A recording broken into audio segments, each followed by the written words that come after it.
자, 악마 나오셨습니다. 이제 설명이 길어가지고 이름도 안 붙여주시네 이제. 이제 많은 분들이 아시잖아요, 악마 변호사님. 뭐. 종편에 나가셨을 때도 거기 같이 나오신 분들도 다 아는 것 같은데 이제, 그죠? 그러게요. 네. 소문이 참 빠르더라고요. 거기 작가들도 다 알고. 작가들 사이에서 특히 악마로 찍혀가지고. 예. 사람이 그냥 평상시에 잘하고 살아야죠. 그러면 내가 잘못해서 그런 거예요? 그러면 내가 잘못해서? 양지열 변호사님 나오셨고 예. 오늘 양지열 변호사님이 딱 맞는 주제가 나왔네요. 영장기가. 악마가 따로 있는 것 같아요. 저는 악마 축에도 못 껴요. 어디 무슨 발가락이 떼도 안 되지. 우병우 전 민정수석이 한편으로는 대단합니다. 놀라운 일인 것 같아요. 네. 놀라운 일이고 본인의 개인적인 재능도 대단한 것 같고요. 사실 우전수석에 대한 수사는요. 다들 혼돈하실 수 있는데 지난해 8월에 시작됐어요. 여름에 나왔다니까요. 여름에 나왔던 거예요. 원래 박 전 대통령 수사보다 먼저 시작된 거예요. 박근혜 최순실 게이트 말도 나오기 전부터 최순실에 대해 사람들이 알기도 전에 우병우부터 시작을 한 건데. 우병우 전 민정수석이 거론되면서 이게 시작된 겁니다. 그렇죠. 특별수사팀이 그때 우전수석을 위한 특별수사팀이 이미 꾸려졌었는데 예. 아직까지 해결을 못 본 거예요. 결국에는. 그러니까요. 마지막까지 살아남았고 그리고 마지막 구속영장이거든요. 이게 어마어마한 최순실 박근혜 게이트의 마지막 구속영장 당사자 마지막 퍼즐이라고 불렀는데 또다시 빠져나가는 대단합니다. 근데 이게 우전수석이 빠져나간 건지 빠져나가게 이게 길을 터준 건지 저도 잘 모르겠어요. 물론 이제는.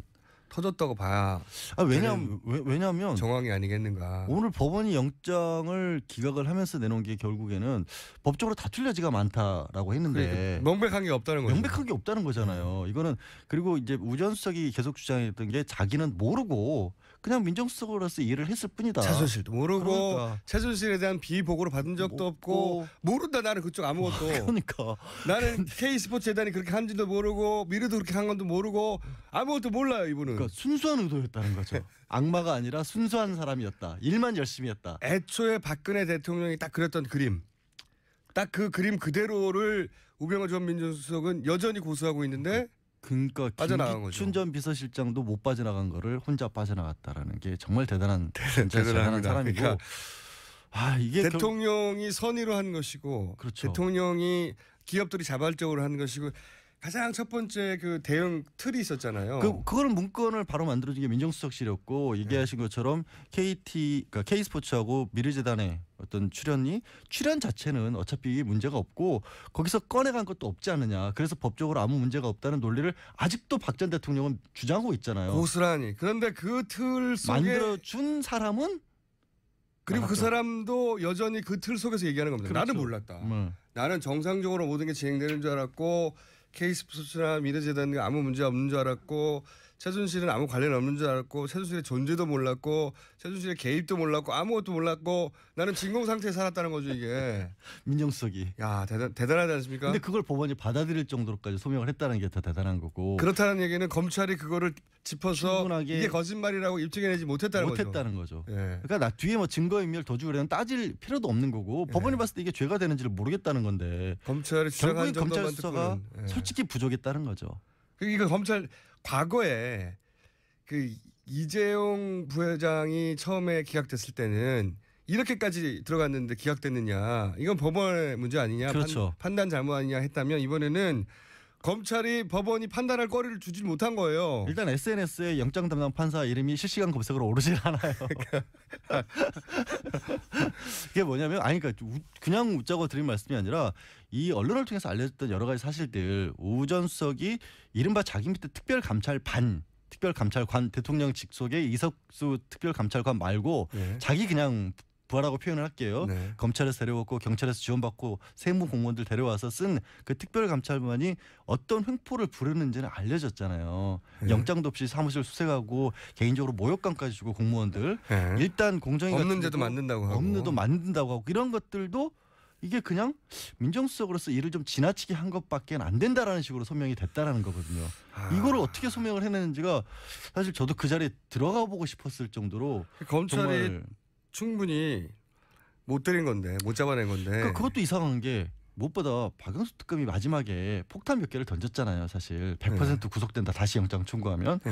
두 번째로는 검찰 수뇌부하고 전화 통화했던 거를 다 폭로를 했잖아요. 그래서 계속해서 주장이 나왔던 게 그러면 결국 검찰도 자기 내부 수사를 해야 한다. 그렇지 않고서는 이게 입증될 수가 없다라고 했는데 안 했잖아요. 그리고 이거는 이제 특검이 이제 끝났으니까 물론 뭐 지금 공소유지를 위해서 남아 있는 분들이 있지만 수사는 끝났기 때문에 말씀드리는 건데 당시 특검 수사본부가 특검이 돌아갈 때 이 우병우 전 민정수석과 관련된 조사에 대해서는 그렇게 전화가 많이 왔대요. 검찰 쪽으로부터 얼마나 어떻게 진행되고 있냐고. 그래서 그 압박인 거죠. 왜냐하면은 검찰 내부에 우병우 전 민정수석 라인으로 분류될 수 있는 분들이 우병우 전 민정수석의 수사 결과에 따라 자기도 함께 연루될까 봐 알고 싶었던 거죠. 그래서 그 일종의 압력인 거죠, 압력. 하지 말라는 게 아니라 어떻게 돼가냐고. 그래서 그거 굉장히 괴로웠다고 해요, 특검에서. 그러니까 박영수 특검이 사실 자기 얘기를 하신 거예요. 세월호 외압과 관련해서 광주지검에 우전석이 전화 걸어가지고 상황 파악했다라고 청문회에서 얘기를 했잖아요. 이번에 새롭게 추가된 혐의가 세월호 외압과 관련해서 이거가 뭐 직권남용은 어렵지만 최소한 그렇게 전화를 해서 알아본 게 청문회에서 위증을 한 게 아니냐 압력을 행사를 해놓고 박영수 특검 입장에서도 그렇게 전화 가고 알아보겠다고 어떻게 되고 있냐 물어보는 건 사실 수사팀에 대한 압력 아니냐. 압력이죠, 당연히. 이 얘기를 하시고 싶었는데 그 얘기를 빙 돌려서 그렇게 우전석이 세월호 관련해서 아니 광주지검장에 형사부장한테 전화를 하면 한참 수색이 진행 중인데 수사가 진행 중인데 민정수석이라는 사람이 그거 어떻게 되고 있어라고 알아본다는 것 자체가 솔직히 압력 아니냐 이 말씀을 하신 건데 그래서 그 부분을 특검에도 그런 일이 있었다는 거죠. 그게 뉘앙스가. 그 뉘앙스가. 네, 실제로 그런 일도 있었다고 이번에는 들었고. 안 받아들여진 거죠. 그것마저도. 그리고 이제 제가 지난주에 들었던 이제 검찰 그 고위 관계자 이야기, 복수 관계자 얘기에 의하면 혼자 가지 않겠다는 얘기를 그렇게 했다는 거예요. 혼자 가지 않겠다. 혼자 다 같이 가겠다. 어디를? 그러니까 그게 이제 정확한 워딩인지는 모르겠습니다. 하지만 제가 전달받은 워딩은 몇 년 더 살더라도 다 같이 가겠다. 그래서 들어갈 때 그렇게 비장한 표정을 짓고 들어갔대. 이게 내가 건드리면 근데 그런 부분은 사실 저는 뭐 그것이 옳다 그르다 뭐 알겠다 모르겠다를 떠나서요. 이게 그러면 우전석 개인의 문제, 우전석이 그렇게 잘나서 사단이 이루어졌던 것이냐, 물론 아니면 저는 본인이 가지고 있는 그 법적인 영특함도 물론 여기에 바탕이 돼 있겠지만 검찰이 가지고 있는 구조적인 문제점이 들어가 있는 거예요. 그러니까 맞습니다. 민정수석이라고 하는 자리까지 갔었을 때 그 전 민정수석에 대해서 사법 처리가 되는 일이 벌어지게 되면 검찰 조직 자체가 사실은 와야 된다라고 검찰은 느끼고 있는 것 같아요. 민정과 검찰의 라인이 이번에 드러나고 그 사이에 혹시 국정농단 사태에 기여하거나 방조하거나 묵인한 부분들이 드러날까 봐. 왜냐하면 그게 지금 계속해서 영장 발부가 될 것이라고 많은 분들이 예측을 했던 이유 중에 하나가 이번에까지도 만약에 수사를 제대로 못해서 영장이 안 나오면 검찰이 먼저 개혁 대상이 될 수밖에 없고 그런 부담을 검찰은 지뢰하지 않을 것이다. 그래서 최소한 우전석은 버릴 것이다라는 예측들을 했는데 그거를 같이 버려줄 사람이 너무 많아가지고 그러니까 그거를 감수하고라도 우전석을 지키지 않으면 안 됐던 게 아니냐는 생각을 할 수밖에 없는 거예요. 지켰다기보다는 저는 꼭 지켰다기보다는 약하게 요 정도면 된 거 아니야 정도. 할 수 있는 선에서는 최선을 다했다고 저는 표현할게요. 그런데 그 할 수 있는 선이라는 게 법원이 보기에 턱없이 부족해 보였던 거죠. 그렇죠. 네. 그렇게밖에 선이 지금 안 되죠. 대통령까지 구속된 마당에 특정인을 사법부가 뭐 봐주고 그런 계제가 아니거든요. 오히려 지금. 더 엄격하게 하면 엄격하게 했죠. 그러니까 결국에는 박 전 대통령과 관련된 부분을 하나도 찾아내지 못한 거예요. 그러니까 검찰이 일 못한 겁니다. 박 전 대통령 그러니까 어떻게 보면 국민들이 보는 시선은 그거잖아요. 공범잖아요. 그러니까 직권남용 정도가 아니라 최동욱 전 검찰총장이 그 얘기를 계속했어요. 우병우 전 민정수석을 특검 끝나고 나서 제대로 수사하겠냐. 그냥 계속했었거든요. 그 우려가 이제 현실로. 그러니까 저도 보면 이거는 알면서 도와줬고 법적 지원을 해줬었고 이번에 새롭게 추가된 것 중에 하나는 K스포츠와 관련해서 네. 최순실이 스포츠 사업에 진출을 하는 걸 도와주기 위해서 스포츠 클럽에 대해서 압력을 행사를 했다라는 네. 부분이에요. 그게 제대로 밝혀졌다면 이건 직권남용이 아니라 정말로 국정농단 정치에 대한 방조범이에요. 공범이에요, 사실상. 공범이죠. 적극적인 공범이 되는 그렇죠. 거죠. 그런데 그거를 직권남용밖에 못하고 그것도 그대로 밝혀내지 못했다라는 건 검찰이 이번 일에서는 할 말이 없어요. 이 솔직히. 일을 못한 건지 안 한 건지 둘 다인지 모르겠으나 하여튼 그 비율은 모르겠어요. 안 한 것과 못한 것의 비율은. 하지만 두 개가 섞여 있고 그 결과 이런 사태에 이르렀기 때문에 검찰이 앞으로 비난을 계속 받을 거라고 봅니다. 제가 보기에는. 저는 네. 당장 지금 대선 왜 공약 이렇게까지 했는지 모르겠어요. 나오는 것 중에 공통적으로 늘 나오는 얘기지만 경찰의 수사권 독립 얘기 나오고 있고 네. 공직자 비리 수사처 얘기 계속 나오고 있는데 최소한 공직자 비리 수사처를 만들어야 되는 것 정도는 무조건 해야 될 것 같아요. 그러니까 그런 아직 빌미를 주고 있어요. 안 하면 검찰이. 안 되죠. 검찰이 예를 들어서 지금 특검을 굉장히 잘했기 때문에 특검의 주요 인물들이 다 검찰에서 온 사람들이거든요. 그렇죠. 그러니까 그 공을 다시 가져갈 수 있는데 다 차놨어요. 지금. 선명하게 보이잖아요. 이게 못하는 게 아니구나라는 거를 공교롭게도 특검에서 보여줘 버렸단 말이에요. 아 이런 부분을 찾을 수가 있구나.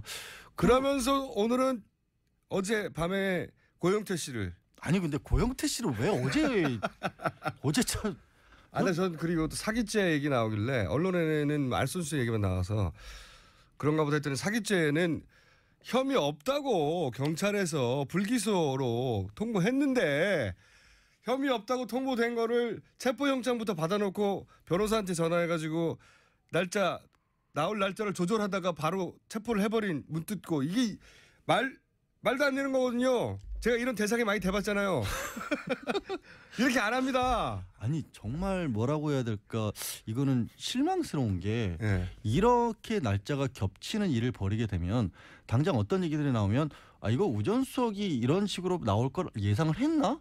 알고 이렇게 친 게 아닐까? 그렇게 생각하죠. 그런 생각들을 엉뚱한 생각들을 할 수밖에 만드는 거예요. 자꾸 이게 너무 꼭 겹쳐야 되지 않아도 되는 날짜를 겹치게 만들었잖아요. 영장이 나와 있었잖아요. 영장이 나와 있다는 얘기는 언제 집행해도 상관이 없다는 얘기고 네. 그리고 실제로 고영태 씨 같은 경우에는 수사에 어느 정도 협조를 했단 말이에요. 뭐 많이 도망다니고 했어요. 그런 사람도 아니고 네. 거의 내부 고발자 수준의 일을 했기 때문에 얘기하신 것처럼 사기는 무혐의 처리로 떨어져 나갔고 네. 알선수재 같은 경우에는 이거 자체가 5년 이하밖에 안 되는 거예요. 게다가 본인이 아니라고 주장하고 그렇죠. 있거든요. 그렇기 때문에 그리고 뭐가 있냐면 다들 아는 게 고영태가 주도적으로 해서 알선수재 그러니까 공무원 자리를 안 친 게 아니라 고영태 씨는 그걸 그 하시- 자리를 줄 능력이 없잖아요. 그렇죠. 최순실 씨를 동원한 거야. 최순실을. 그러면 주범이 아니란 말이에요. 굳이 급하게 영장을 가지고 체포를 해야 할 이유가 없었는데 왜 어제 하냐고요. 이거를. 날짜도 그렇지만 절차적으로 보면 이게 왜 말이 안 되냐면 그 경찰에서 무혐의로 이건 혐의 없다고 털어왔는데 그래서 이제 불기소 처분 통보됐잖아요. 불기소라고. 그러니까 혐의 없다고 떨어졌어요. 일단 조사를 했던 경찰이. 물론 뭐 혐의 없다고 해서 검찰이 재수사하지 말란 법은 없어요. 아니, 어차피 수사권은 검찰에 있으니까. 예, 할 수 있지만 기초 조사를 했더니 혐의 없는데요. 별거 아닙니다 하고 넘어간 사안이었는데 요 사안으로 체포영장을 미리 발부를 받아놔요. 잘 오는 사람인데 연락되는데 특검을 여러 번 갔던 사람인데 일단 체포영장부터 받아놓고 그런 다음에 변호사하고 통화를 해요. 언제 나오실 거냐고. 그렇죠. 언제 나오실 거냐고 날짜를 조정하다가 갑자기? 언제 나갈 거라고 말했는데 그 다음 날 체포를 해버려요. 그렇죠. 나올까봐. 나올까봐. 제가 보기에는 이거는 자기 발로 나올까봐 체포를 한 거예요. 아니, 이게 정말 이상한 게 고영태 씨가 돈 받은 거는요. 그 이른바 김수현 파일, 고영태 엑스파일이라고 하는 거에 나와 있어요. 네. 그래서 그 사실에 대해서 고영태 씨도 진술을 했어요. 네. 그걸 이렇게 갑작스럽게 진행할 이유가 없어요. 왜? 이게 증거가 어디 날아가는 게 본인 아니잖아요. 발로 걸어서 나올까봐 체포를 한 거라니까요. 이렇게 생각하는 게 맞는 거예요. 변호사도 정해졌어. 검찰이 부르면 오던 사람이야. 특검에도 잘 오던 사람이야.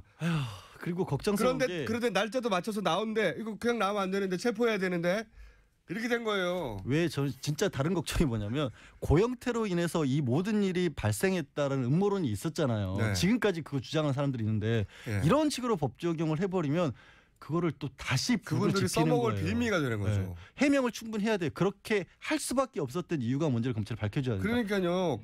이 민감한 시국에 왜 이렇게까지 묘한 일을 양반님? 벌여요? 끝났습니다. 아 그래요? 당신의 시간은 끝났습니다.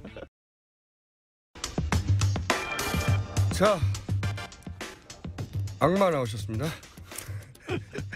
이제 설명이 길어가지고 이름도 안 붙여주시네 이제. 이제 많은 분들이 아시잖아요, 악마 변호사님. 그죠? 뭐. 종편에 나가셨을 때도 거기 같이 나오신 분들도 다 아는 것 같은데 이제, 그죠? 그러게요. 네. 소문이 참 빠르더라고요. 거기 작가들도 다 알고. 작가들 사이에서 특히 악마로 찍혀가지고. 예. 사람이 그냥 평상시에 잘하고 살아야죠.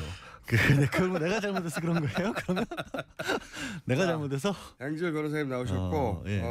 오늘 양지열 변호사님이 딱 맞는 주제가 나왔네요. 영장기가. 악마가 따로 있는 것 같아요.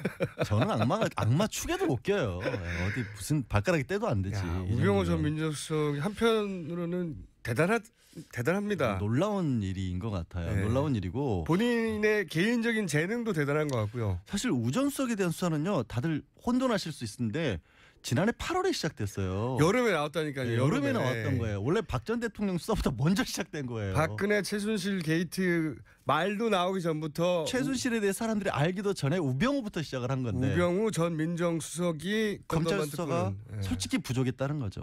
이거 검찰 과거에 그 이재용 부회장이 처음에 기각됐을 때는 이렇게까지 들어갔는데 기각됐느냐. 이건 법원의 문제 아니냐. 그렇죠. 판단 잘못 아니냐 했다면 이번에는 검찰이 법원이 판단할 거리를 주지 못한 거예요. 일단 SNS에 영장 담당 판사 이름이 실시간 검색으로 오르질 않아요.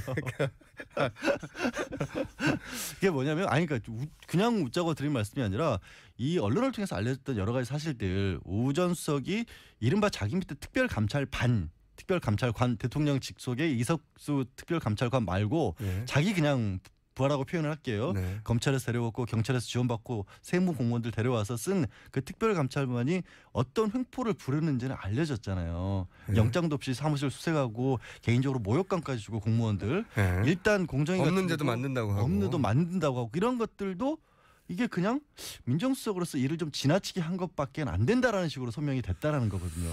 이거를 어떻게 소명을 해내는지가 사실 저도 그 자리에 들어가 보고 싶었을 정도로 검찰이 정말 충분히 못 때려. 춘전 비서실장도 못 빠져나간 거를 혼자 빠져나갔다라는 게 정말 대단한 진짜 대단한 사람이고 그러니까 이게 대통령이 선의로 한 것이고 그렇죠. 대통령이 기업들이 자발적으로 한 것이고 가장 첫 번째 그 대응 틀이 있었잖아요. 그거는 문건을 바로 만들어준 게 민정수석실이었고 얘기하신 것처럼 그러니까 K스포츠하고 미르재단의 어떤 출연 자체는 어차피 문제가 없고 거기서 꺼내간 것도 없지 않느냐. 그래서 법적으로 아무 문제가 없다는 논리를 아직도 박 전 대통령은 주장하고 있잖아요. 고스란히. 그런데 그 틀 속에 만들어준 사람은 그리고 나갔죠. 그 사람도 여전히 그 틀 속에서 얘기하는 겁니다. 그렇죠. 나는 몰랐다. 나는 정상적으로 모든 게 진행되는 줄 알았고 K스포츠나 미르재단 아무 문제 없는 줄 알았고 최순실은 아무 관련 없는 줄 알았고 최순실의 존재도 몰랐고 최순실의 개입도 몰랐고 아무것도 몰랐고 나는 진공 상태에 살았다는 거죠 이게. 민정수석이. 야 대단하지 않습니까? 근데 그걸 법원이 받아들일 정도로까지 소명을 했다는 게 더 대단한 거고. 그렇다는 얘기는 검찰이 그거를 짚어서 충분하게 이게 거짓말이라고 입증해내지 못했다는 거죠. 예. 그러니까 나 뒤에 뭐 증거인멸 도주를 따질 필요도 없는 거고 법원이 봤을 때 이게 죄가 되는지를 모르겠다는 건데. 검찰이 주장한 건데 못 잡아낸 건데. 그러니까 그것도 이상한 게 무엇보다 박영수 특검이 마지막에 폭탄 몇 개를 던졌잖아요. 사실 100% 구속된다. 다시 영장 청구하면. 두 번째로는 검찰 수뇌부하고 전화 통화했던 거를 다 폭로를 했잖아요. 그래서 계속해서 주장이 나왔던 게 그러면 결국 검찰도 자기 내부 수사를 해야 한다. 그렇지 않고서는 이게 입증될 수가 없다라고 했는데 안 했잖아요. 그리고 이거는 이제 특검이 이제 끝났으니까 물론 뭐 지금 공소유지를 위해서 남아 있는 분들은 있지만 수사는 끝났기 때문에 말씀드리는 건데 당시 특검 수사본부가 특검이 돌아갈 때 이 우병우 전 민정수석과 관련된 조사에 대해서는 그렇게 전화가 많이 왔대요. 검찰 쪽으로부터 얼마나 어떻게 진행되고 있냐고. 그래서 그 압박인 거죠. 왜냐하면은 검찰 내부에 우병우 전 민정수석 라인으로 분류될 수 있는 분들이 우병우 전 민정수석의 수사 결과에 따라 자기도 함께 연루될까 봐 알고 싶었던 거죠. 그래서 그 일종의 압력인 거죠, 압력. 그러니까 하지 말라는 게 아니라 어떻게 돼가냐고 거론되면서 이게 시작된 겁니다. 그렇죠. 특별수사팀이 그때 우 전 수석을 위한 특별수사팀이 이미 꾸려졌었는데 아직까지 해결을 못 본 거예요, 결국에는. 그러니까요. 마지막까지 살아남았고 그리고 마지막 구속영장이거든요, 이게. 어마어마한. 최순실 박근혜 게이트의 마지막 구속영장 당사자, 마지막 퍼즐이라고 불렀는데 또다시 빠져나가는 대단합니다. 근데 이게 우전석이 빠져나간 건지 빠져나가게 이게 길을 터준 건지 저도 잘 모르겠어요. 물론 이제는. 터졌다고 봐야 왜냐하면 정황이 아니겠는가. 오늘 법원이 영장을 기각을 하면서 내놓은 게 결국에는 법적으로 다툴 여지가 많다라고 했는데 명백한 게 없다는 거죠. 명백한 게 없다는 거잖아요. 이거는 그리고 이제 우전수석이 계속 주장했던 게 자기는 모르고 그냥 민정수석으로서 일을 했을 뿐이다. 최순실도 모르고 그러니까. 최순실에 대한 비보고를 받은 적도 없고 모른다. 나는 그쪽 아무것도. 그러니까 나는 K스포츠 재단이 그렇게 한지도 모르고 미르도 그렇게 한 건도 모르고 아무것도 몰라요 이분은. 그러니까 순수한 의도였다는 거죠. 악마가 아니라 순수한 사람이었다. 일만 열심히 했다. 애초에 박근혜 대통령이 딱 그렸던 그림. 딱 그 그림 그대로를 우병우 전 민정수석은 여전히 고수하고 있는데 그러니까 빠져나간 거죠.